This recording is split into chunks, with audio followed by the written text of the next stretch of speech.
Babala mga kapuso, sensitibong larawan ang inyong makikita. Iniimbestigahan ang pagkakakilanlan ng isang pugot na bangkay na natagpuan sa Carmona, Cavite. Lagi una ka sa balita.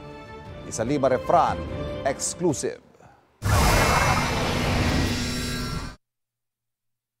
Sa masukal na gilid ng diversion road ng Barangay Lantik sa Carmona, Cavite, nakita ang katawan ng lalaking nakabalot ng kumot noong Sabado ng hapon.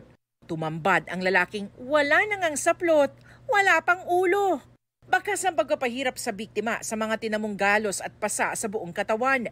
Nabalatan na rin ang ilang bahagi ng kanyang mga kamay at paa dahil sa higpit ng pagkakagapos. Isang dragon tattoo sa kanyang dibdib ang tanging pagkakakilanlan sa kanya. Decapitated po, wala pong ulo yung natagpuang bangkay.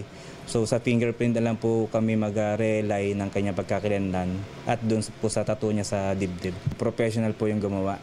And I think this is only the secondary crime scene dahil wala na rin pong masyadong dugo doon sa crime scene.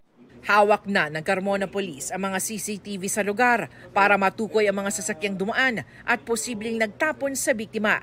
Nakipag-ugnayan na rin sila sa Presidential Anti-Organized Crime Commission o PAOK dahil tinitignan rin ang posibilidad na dayuhan ang biktima. Considering po dun sa evidence na nakita namin, dragon tattoo, then yung skin ng victim is parang yellowish. So we seek the help of PAOK para po matulungan kami. Sinilip na ng PAOK ang crime scene, maging ang katawan ng biktima na nailibing na. May mga previous incidents with the same modus operandi na tinatapon yung mga pinapatay ng mga foreign nationals, especially yung mga Chinese. Sa datos ng PAOK at ng PNP, mula Enero hanggang Nobyembre noong nakaraang taon, 66 ang foreign-looking cadavers na natagpuan sa Region 3 at Region 4A. 34 ang nakumpirma ang mga pagkakakilanlan na mga dayuhan nga. Ilan sa tinitignan ng mga anggulong kidnapping at bayad utang. Patayan ito buhay ito sabihin na natin yung iba dito, foreign nationals. Paano kung pati yung mga kapwa natin Pilipino? Pag namamatayan kasi nawawala, talagang may naghahanap na pamilya yan. Ngayon, kung hindi natin mabibigyan ng identity yan, kawawa rin yung mga naghahanap na pamilya.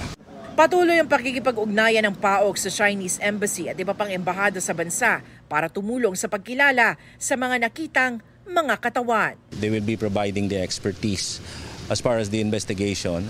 And of course, as long as we preserve the evidence na makukuha natin like yung DNA samples.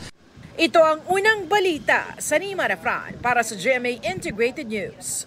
Kapuso, para laging una ka sa mga balita, bisitahin at mag-subscribe sa GMA Integrated News sa YouTube. Sa mga kapuso abroad, samahan nyo kami sa GMA Pinoy TV at sa www.gmanews.tv.